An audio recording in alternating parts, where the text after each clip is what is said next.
Hey, good morning, everybody. It's Brian. Hope you're doing well today. It's Monday, 17th of August.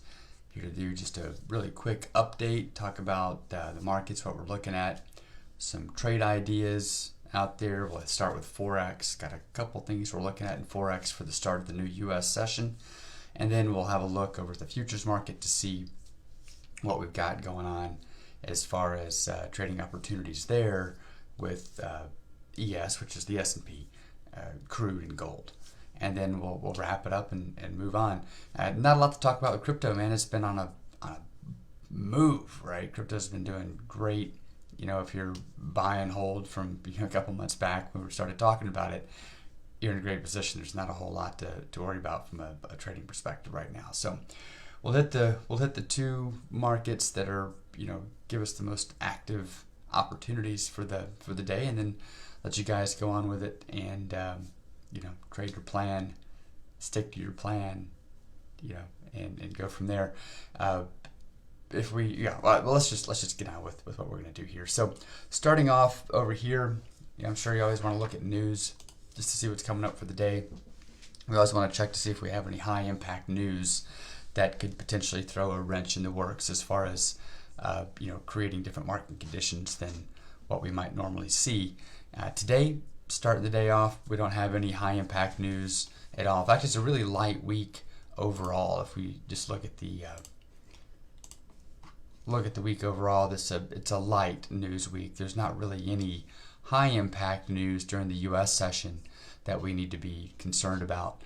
We have some medium impact stuff on Thursday with the manufacturing index and unemployment claims, but that's really about it. I mean, the FOMC meeting notes from Wednesday could potentially be something, but I don't really. It's not followed with a press conference or anything, so I don't foresee that being an issue at all.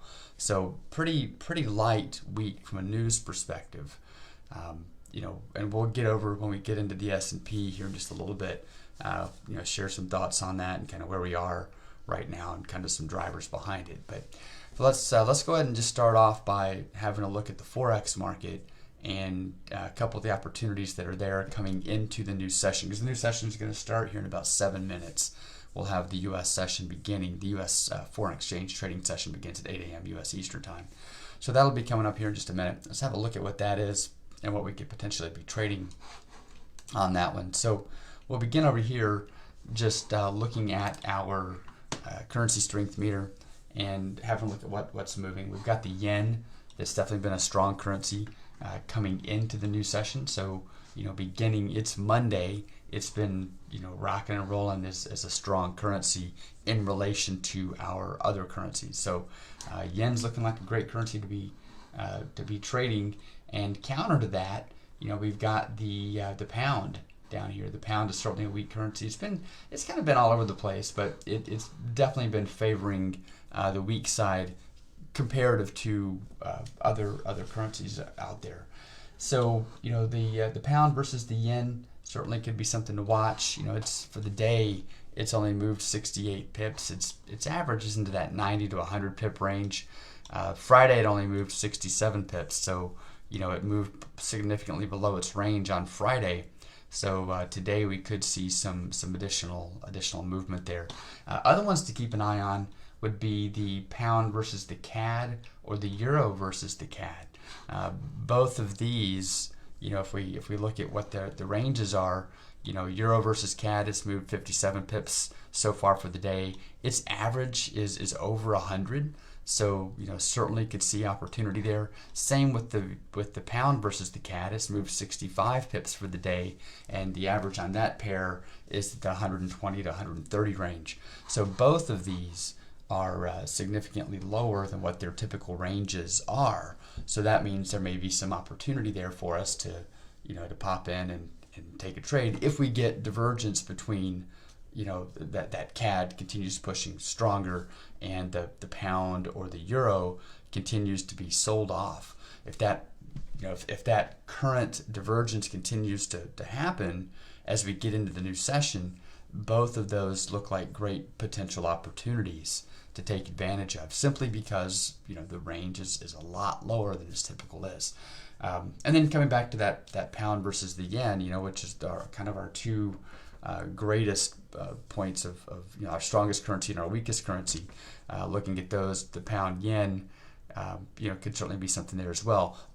Combined with the fact that it really didn't move very much on Friday, that could be something for us here as well. Keeping in mind, however, the yen isn't going to be as actively traded as we get further into the day.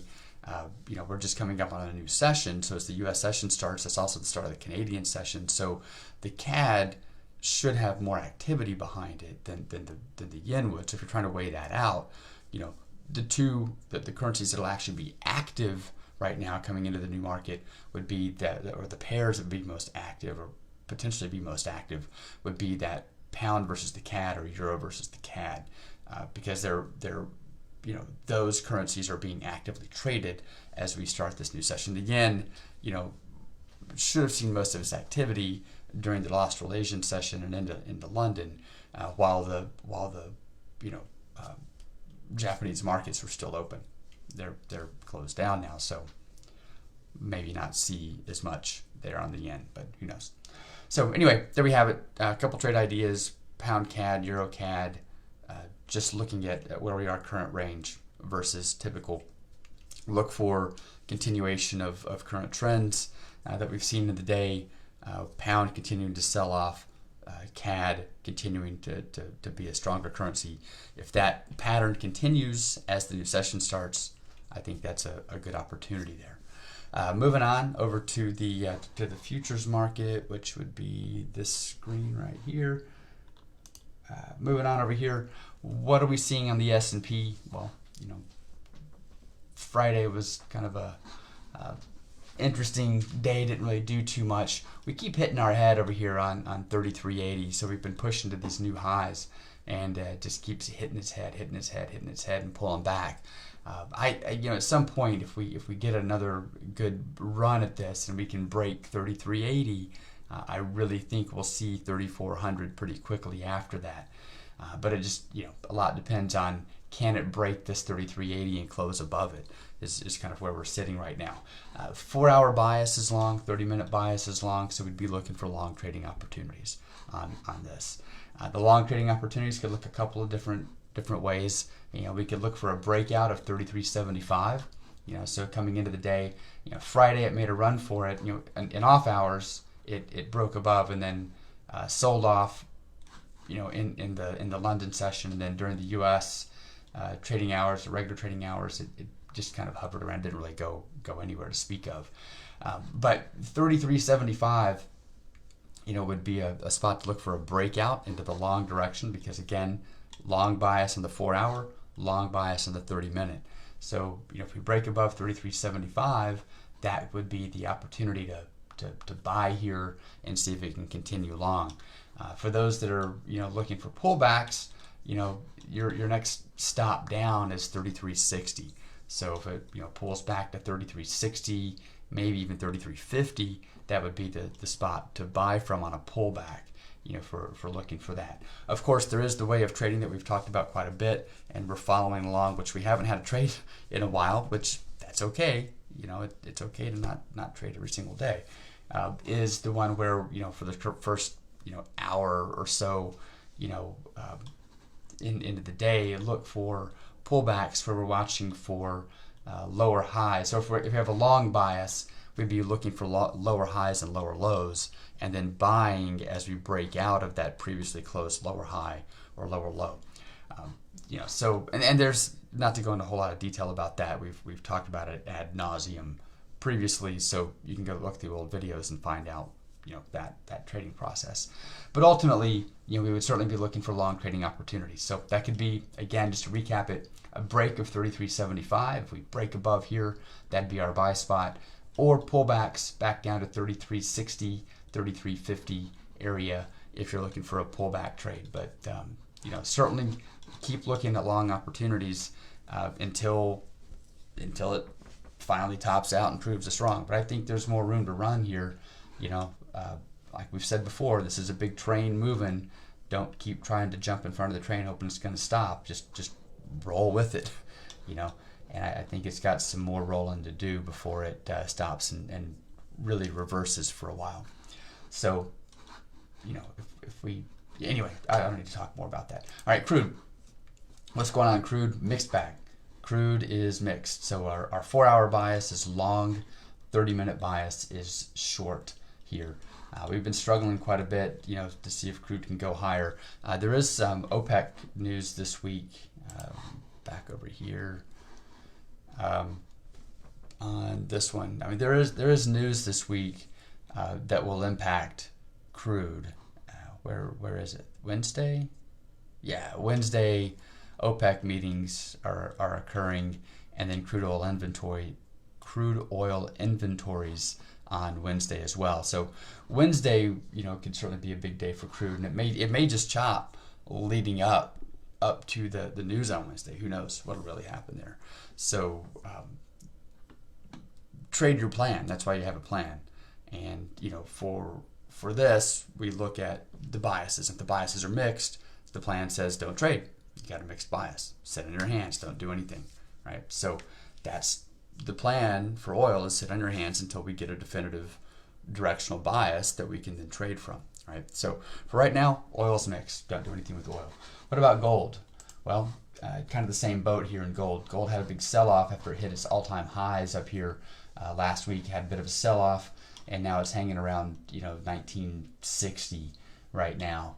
So, you know, gold, the 4-hour bias, because of this big sell-off, is down. So we have a short bias on the 4-hour, but we have a long bias in the 30-minute. So again, just like with crude, we have a mixed bias that tells us, hey, sit on your hands, don't do anything. We don't, you know, wait until everything lines up, and then we can take a trade in the direction of the bias. But for right now, it's a mixed bias.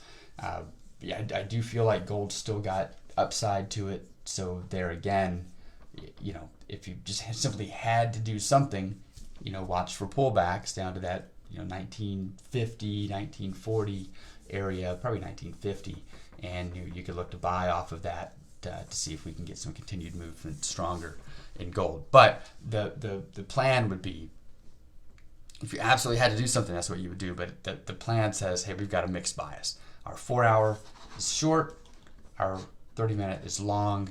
Those don't agree. We don't do anything. So that's pretty much what it is.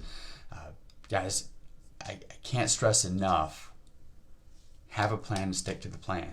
That's what it all comes down to. Finding entries is easy. You can talk yourself into an entry point at any time of the day, for any reason. Your brain will find a reason to justify a trade. If you don't have a plan that gives you some definitive rules about what to trade and when to trade it and when not to trade it.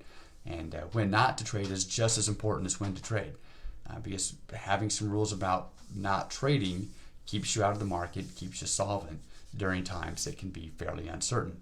That's the whole purpose of having rules. If you're without rules, you're just gambling. And you know, it's pretty close to gambling anyway, right? But without rules, it's total chaos. So, you know, hopefully over the weekend, which I say every Friday before we go into the weekend, hopefully you took a few hours over the weekend to create a plan. However simple it is, 2 steps even is better than nothing. So some level of rules to keep you in the market. So whatever that is, stick to it. I'll give you some ideas this morning about what you can be looking at, what you can be trading. I'm not going to go off on any soapbox topics for today. We're just going to leave it there and get on with it. I think we might talk a little bit this week about just opportunity cost in trading and ways you can kind of organize your life. But I need to organize my thoughts around it a little bit before I start talking about it. Otherwise, I'll have this hour-long recording of me just kind of free form talking, which I do sometimes anyway. But yeah, so that's it. I think we've hit it all. We started off with you know, with our forex here, and actually 5 minutes into the new session, by the way, it looks like pound continuing to be a weaker currency as the session gets going. We've still got, you've got the yen as a strong currency, and we've also got the CAD up here as a stronger currency. Give a little bit of time to really get moving, but see if we get a little divergence here where the CAD continues pushing stronger, and that could certainly be an opportunity for that pound versus the CAD.